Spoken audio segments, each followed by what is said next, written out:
Hello students, कैसे हैं आप सभी। आई होप आप सभी अच्छे होंगे। मैं आप सभी का अपने यूट्यूब चैनल स्मार्ट क्लासेस पर स्वागत करती हूँ। चलिए आज हम क्लास 11th का जो फर्स्ट चैप्टर है उसकी एक्सरसाइज सेकंड स्टार्ट करेंगे। इसकी पिछली वीडियो में मैंने फर्स्ट एक्सरसाइज पूरी बहुत अच्छी तरीके से आपको कंप्लीट करा दी है और बहुत ही अच्छे से आपको वो बहुत अच्छे से समझ आ जाएगी क्योंकि बहुत ही इजी वे में आपको कराया गया है। तो चलिए आज इसकी एक्सरसाइज सेकंड पढ़ते हैं। इसमें हमें बहुत सारे समुच्चय हैं, समुच्चय के प्रकार दिए हैं, तो हम एक एक करके उनकी डेफिनेशन पढ़ेंगे, फिर उनके एग्जाम्पल पढ़ेंगे, फिर उसके आगे हम इनके इससे रिलेटेड क्वेश्चनों को सॉल्व करेंगे। तो चलिए हमारी पहली डेफिनेशन है रिक्त समुच्चय। इसको इंग्लिश में बोलते हैं एम्प्टी सेट। रिक्त का मतलब होता है खाली, बिल्कुल एम्प्टी हो। एम्प्टी मीन्स खाली। तो पढ़िए इसकी डेफिनेशन देखिए। चलिए, एक ऐसा समुच्चय है जिसमें एक भी अवयव ना हो। अवयव का मतलब जो सेट होता है उसके अंदर कोई भी एलिमेंट ना हो, तो ऐसा समुच्चय क्या कहलाता है? हमारा रिक्त समुच्चय। फिर रिक्त समुच्चय को हम इसको बोलते हैं फाई। फाई या कर्ल ब्रैकेट से प्रदर्शित करते हैं। इसको हिंदी में मंजिला कोष्ठक और इंग्लिश में कर्ल ब्रैकेट बोलते हैं। तो देखिए, इसका कोई सेट है, एम्प्टी का मतलब खाली, तो जो सेट है इसके अंदर कोई भी अवयव नहीं आएगा, तो इसको ऐसे खाली दिखा देंगे कर्ल ब्रैकेट को, या ओनली 5 दिखा देंगे कि a बराबर ओनली 5। ठीक है बच्चों, एक बार और देखिए, एक ऐसा समुच्चय है जिसमें एक भी अवयव ना हो, रिक्त समुच्चय कहलाता है। इसे फाई से या कर्ल ब्रैकेट से प्रदर्शित करते हैं।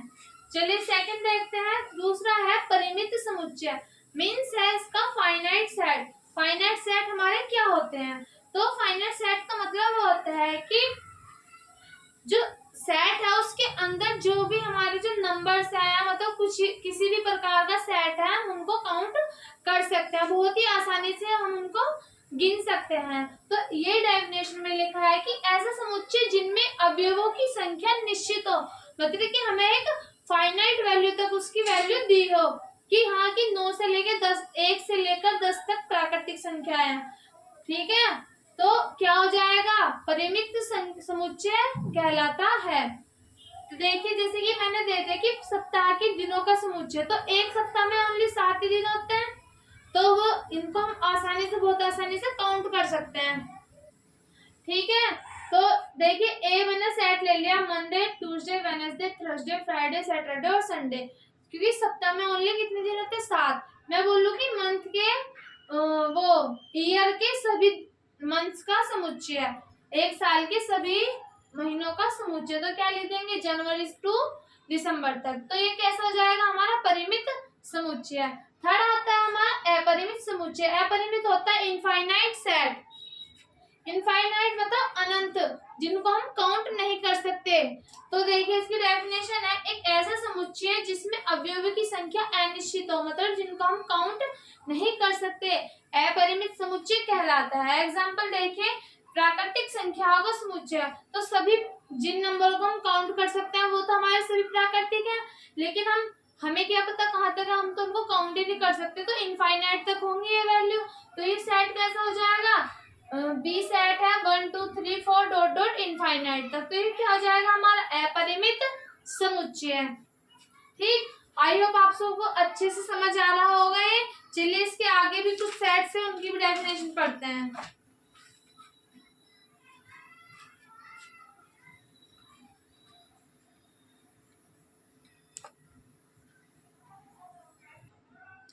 चलिए समान समुच्चय पढ़ते हैं। देखो, समान समुच्चय होता है इक्वल सेट। इक्वल का मतलब है दोनों बराबर बराबर हो। तो इसकी डेफिनेशन पढ़े, यदि दिए गए समुच्चय ए और बी, कौन कौन से समुच्चय दिए हैं, मतलब सेट कौन कौन से दिए हैं? ए और बी में यदि क्या ए के सभी एलिमेंट्स बी में हो, किसके? ए के एलिमेंट्स बी में हो और बी के एलिमेंट्स ए में हो, तो जो हमारा समुच्चय होगा, जो हमारा समुच्चय होगा वो कैसा कहलाएगा? समान समुच्चय। देखो एग्जाम्पल के अकॉर्डिंग समझो। फर्स्ट है हमारा ए जो सेट है वो 2 4 6 8 10, इसके जो एलिमेंट है ये 2 4 6 8 10 है, और बी के क्या है? 8 6 4 10 2। तो देखना ए का ये वाला 4 ये रहा इसका एलिमेंट, इसमें ये रहा सेम है, तो कैसा हो जाएगा, जो हमारा जो सेट होंगे ए बराबर क्या आ जाएगा बी, तो ये कैसा हो जाएगा हमारा समान समुच्चय। ठीक है, चलिए सेकंड है असमान समुच्चय, मतलब कि अनइक्वल सेट जो असमान हो। डेफिनेशन देखिए इसकी, दिए गए समुच्चय ए और बी में यदि कौन कौन से सेट हैं इस बार भी ए और बी, यदि ए के अवयव बी में ना हो, क्या ए के सभी अवयव बी में ना हो और बी के सभी अवयव ए में ना हो, तो समुच्चय असमान समुच्चय कहलाता है।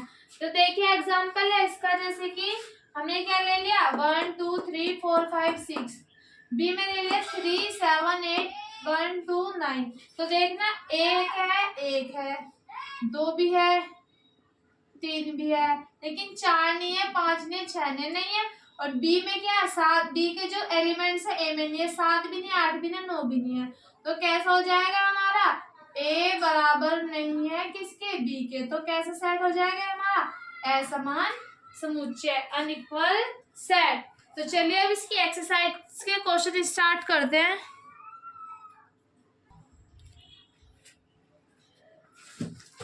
देखिए सेकंड क्वेश्चन में हमसे वो सॉरी एक्सरसाइज से स्टार्ट, इसमें फर्स्ट क्वेश्चन में पूछा है निम्नलिखित में से कौन से रिक्त समुच्चय का उदाहरण नहीं है। अभी मैंने थोड़ी देर पहले आपको समझाया है, पढ़ाया है कि रिक्त समुच्चय क्या होते हैं, परिमित अपरिमित समान असमान समुच्चय, इन सभी के भी मैंने डेफिनेशन लिखवाई है।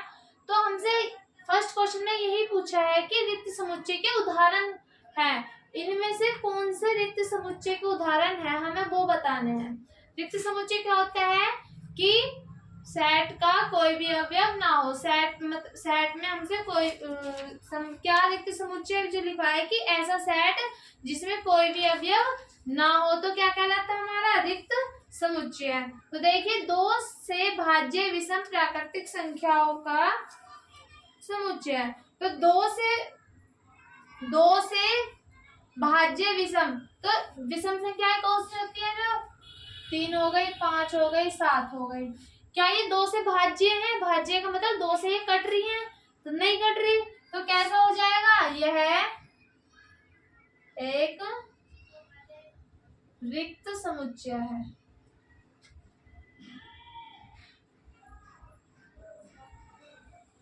कैसे लिख देंगे, ए बराबर या तो कर्ड में लिख दो, कर्ड, या क्या लिख देंगे ए बराबर ओनली 5 लिख देंगे, ऐसे लिख देंगे इसको। ठीक है, चलिए सेकंड है सम अभाज्य संख्याओं का समुच्चय। क्या सम अभाज्य, एक तो क्या लेनी है सम भी लेनी है, और अभाज्य संख्याओं का समुच्चय लेना है। अभाज्य संख्या है जो अपने आप से कटे और एक से कटे, खुद और एक के अलावा किसी से ना कटे, तो कौन से हो जाएंगे, देखियो 2 3 7, इनमें से कौन सी हो जाएगी, जो खुद से कटे और अब एक से कटे, और कैसी लेनी है हमें ओनली सम, तो सम तो 2 होती है, तो इसमें क्या आ जाएगा, ये तो सेट है नहीं एम्प्टी, तो ये तो आ जाएगा, तो लिख देना आता है यह रिक्त समुच्चय नहीं है।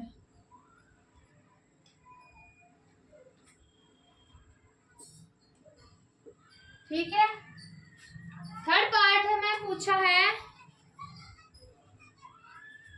x such that x एक प्राकृतिक संख्या जो क्या है, x जो है वो 5 से क्या है छोटा है, और साथ ही साथ x 7 से बड़ा है, और कैसी लेनी है प्राकृतिक संख्या लेनी है, तो बता हो सकती है कैसे, x से तो सारी छोटी संख्या लेनी है, 5 से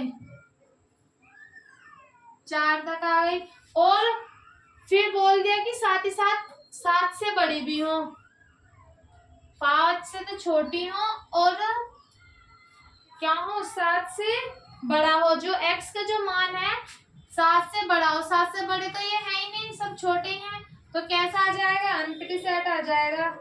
ये हमने b मानना था, इसको c मान लो, तो कैसा आ जाएगा एम्प्टी सेट, या c बराबर 5 आ जाएगा।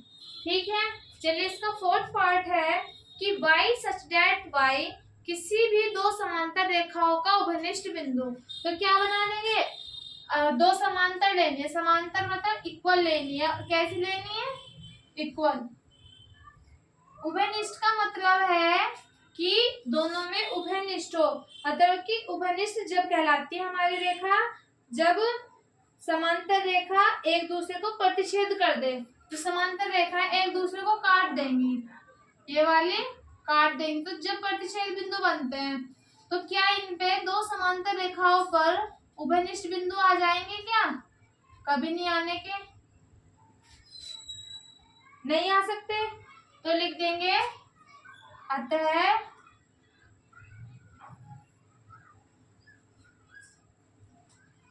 उभयनिष्ठ बिंदु नहीं है।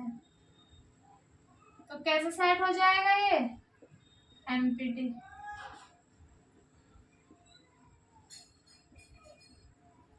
एमपीटी, ठीक है। ये हमारा क्वेश्चन नंबर फर्स्ट कंप्लीट। चलिए अब सेकंड क्वेश्चन देखते हैं, उसमें क्या पूछा है हमसे।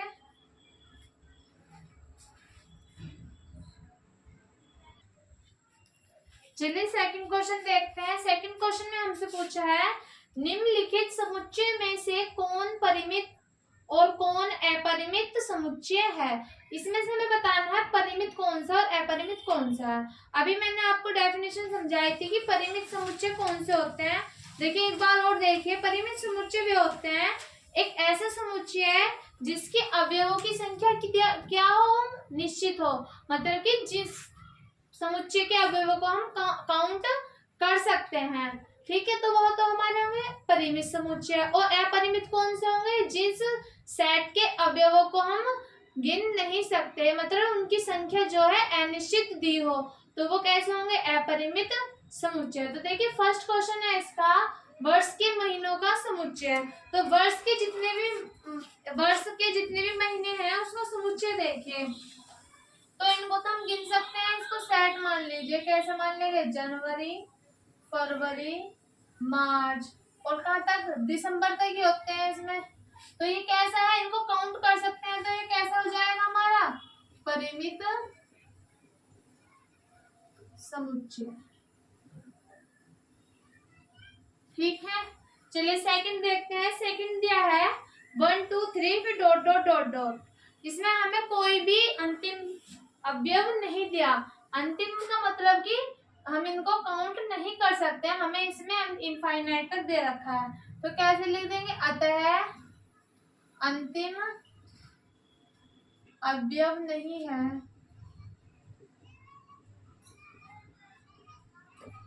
जब अंतिम अवयव नहीं है तो कैसा हो जाएगा सेट, अपरिमित, ठीक है बच्चों। चलिए थर्ड पार्ट है इसका, देखना 1 2 3 और 99 और 100। तो कैसा है, हम इनको काउंट कर सकते हैं, 1 से 100 तक सभी को काउंट कर सकते हैं। तो कैसा हो जाएगा ये परिमित समुच्चय।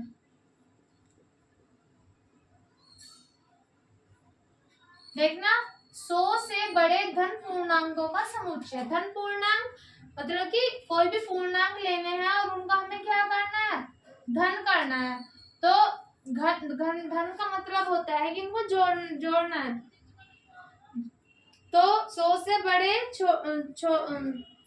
बड़े धन पूर्णांकों का समुच्चय कैसे बना देंगे हम, 101 हो जाएगा, 102, 103 फिर डॉट डॉट।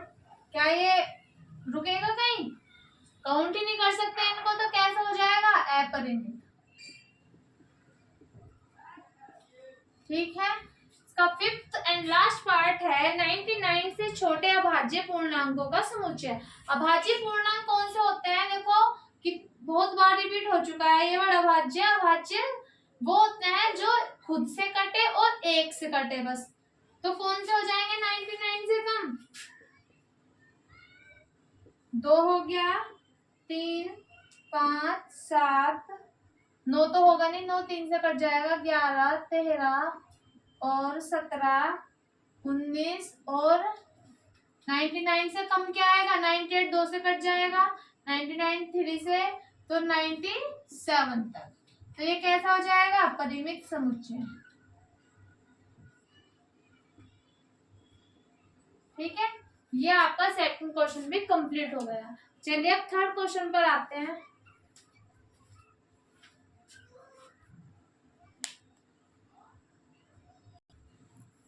देखिए थर्ड क्वेश्चन है, निम्नलिखित समुच्चयों में से प्रत्येक के लिए बताइए कि कौन परिमित है और कौन अपरिमित है। अभी जैसे सेकंड क्वेश्चन में बताया है परिमित अपरिमित, ऐसे ही इस क्वेश्चन में बताना है। देखिए इसका फर्स्ट पार्ट है एक्स अक्ष के समांतर रेखाओं का समुच्चय।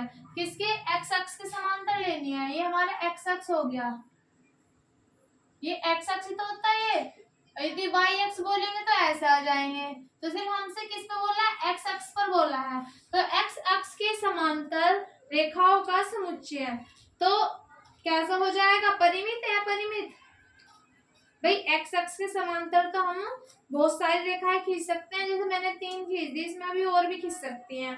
तो कैसा हो जाएगा ये, अपरिमित समुच्चय। तो लिख दीजिए अपरिमित समुच्चय। ठीक है, देखिए अंग्रेजी वर्णमाला के अक्षरों का समुच्चय, तो आपको पता ही होगा कि अंग्रेजी वर्णमाला में कितने अल्फाबेट्स होते हैं, 26 ओनली। तो सभी को हम लिख देंगे, सेट मान लीजिए इसको बी, तो ए बी सी से कहाँ तक, जेड तक। तो ये कैसा हो जाएगा, परिमित। ठीक, उन संख्याओं का समुच्चय जो 5 के गुणज हो, तो क्या 5 के गुणज तो बहुत सारे होते हैं, 5 हो गया, 10 15 20 और कहाँ तक, इनफाइनाइट तक। तो कैसा हो जाएगा ये, अपरिमित।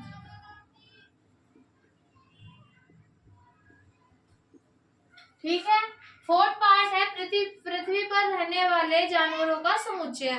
तो पृथ्वी पर तो बहुत सारे जानवर रहते हैं, यदि हमको पता लग जाए, वैसे हम काउंट उनको कर सकते हैं, क्योंकि ये पूछे ना पृथ्वी पर रहने वाले जानवरों का समुच्चय। तो उन जानवरों का हम समुच्चय बना लेंगे, जितने भी जानवर रहते हैं, गाय भैंस कुत्ता बिल्ली सभी बहुत सारे हो जाएंगे। तो इनको हम क्या गिन सकते हैं, तो गिन सकते हैं, तो कैसा हो जाएगा, परिमित समुच्चय।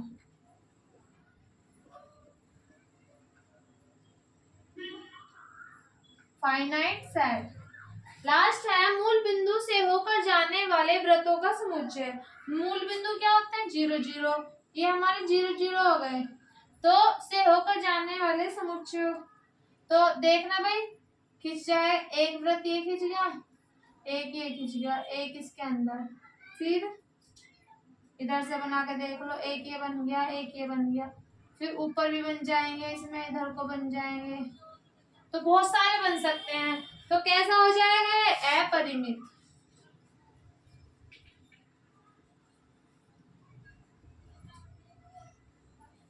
ठीक है बच्चों, चलिए अब इसका फोर्थ पार्ट देखते हैं। फोर्थ पार्ट में हमसे क्या पूछा है,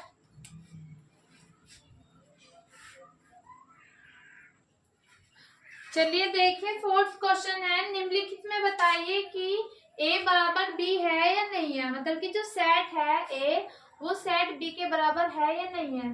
तो ए और बी सेट कब बराबर होते हैं, इक्वल कब होते हैं, जब ए के अवयव सारे बी में हो और बी सेट के अवयव सारे ए में हो। मतलब कि ए जो सेट है उसके एलिमेंट सारे बी में होने चाहिए और बी के एलिमेंट सारे ए में होने चाहिए, तो हमारा जो सेट है वो इक्वल हो जाएगा। तो फर्स्ट देखिए सेट ए है, ए बी सी डी, और बी क्या है, डी सी बी है। तो देखना डी इसमें भी है, इसमें भी है, ए इसमें भी, इसमें सी इसमें, तो क्या हो जाएगा, जो ए सेट है वो बी के बराबर है, आंसर।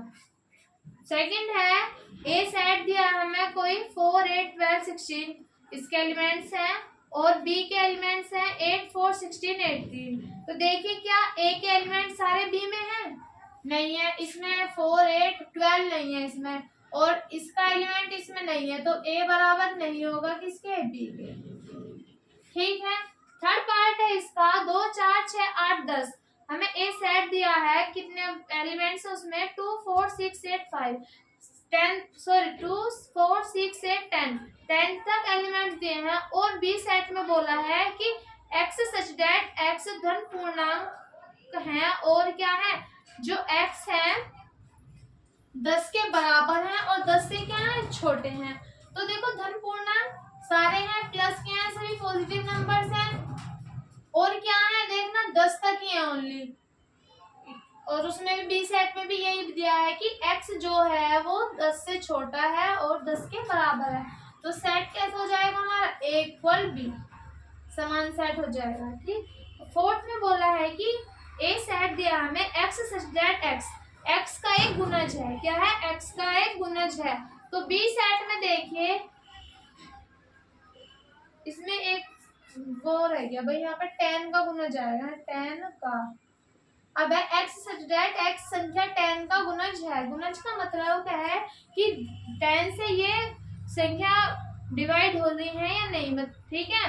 तो बी सेट देखिए 10, 15, 20, 25, 30। तो इसमें कुछ संख्या तो इससे प्रॉपर तरीके से डिवाइड हो रही है, कुछ नहीं हो रही है। तो ये सेट क्या इसके बराबर आएगा या नहीं, तो नहीं आएगा, तो लगा देना नहीं। ये हमारा आंसर। फोर्थ क्वेश्चन भी आपका कंप्लीट हो चुका है। चलिए फिफ्थ क्वेश्चन देखते हैं इसका।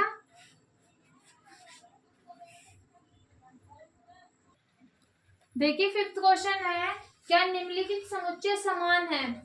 हमें ये दो समुच्चय दिए हैं और बताना है समान है और इनका रीजन भी बताना है कि क्यों समान है। तो फर्स्ट क्वेश्चन में दिया है सेट ए 2 और 3, बी सेट में बोला है कि x सच दैट x समीकरण x स्क्वायर प्लस के 5x प्लस से 6 इक्वल टू 0 का हल है। तो ये जो हमें जो समीकरण दी है, हमें ये देखना है जो ए सेट के जो अंदर एलिमेंट है वे उसके हल है या नहीं है। तो ये समीकरण दिया हम इसके फैक्टर करके देखते हैं। तो यदि ये एलिमेंट्स आ गए तो है हल और नहीं आया तो नहीं है। तो देखिए इसके क्या जाएंगे, 3 प्लस के 2 x प्लस के 6 एक्स स्क्वायर प्लस के 3x प्लस के 2x प्लस के 6, क्या कॉमन आ गया x प्लस के 3, इधर से 2 कॉमन आ गया x प्लस के 3 बराबर में 0। देखिए x प्लस के 3 और क्या आ गया x प्लस के 2। तो देखिए x का मान निकालिए, एक तो माइनस के 2 आ जाएगा और एक माइनस के 3 आ जाएगा। तो क्या जो बी सेट है वो ए सेट के इक्वल आया है, नहीं आया, क्योंकि इसमें तो दोनों जो एलिमेंट्स हैं वो पॉजिटिव हैं और जो बी सेट के जो एलिमेंट्स आए हैं वो नेगेटिव आए हैं। तो क्या लिख देंगे कि A set does not equals to किसके है, बी के। ओके, चलिए सेकंड क्वेश्चन देखते हैं इसका।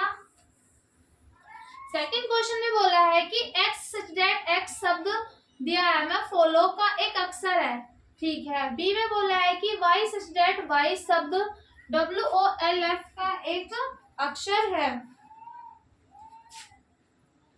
वोल्फ का एक अक्षर है। तो बताइए जो बी के एलिमेंट है वो ए सेट में है या नहीं है, है। और बी ए एलिमेंट, ए जो सेट है उसके एलिमेंट इसमें भी है, तो दोनों इक्वल आ गए। तो क्या आ जाएगा, ए बराबर बी। इसमें सिर्फ इतना ही करना था। चलिए इसका लास्ट क्वेश्चन है इस एक्सरसाइज का, वो भी देखिए। देखिए इस एक्सरसाइज का लास्ट क्वेश्चन है ये, नीचे दिए हुए समुच्चयों में से समान समुच्चयों का चयन करना है। मतलब इसमें नीचे बहुत सारे हमें सेट्स दिए हैं और उसमें से हमें इक्वल सेट को सिलेक्ट करना है। तो देखिए कौन कौन से इक्वल सेट हैं।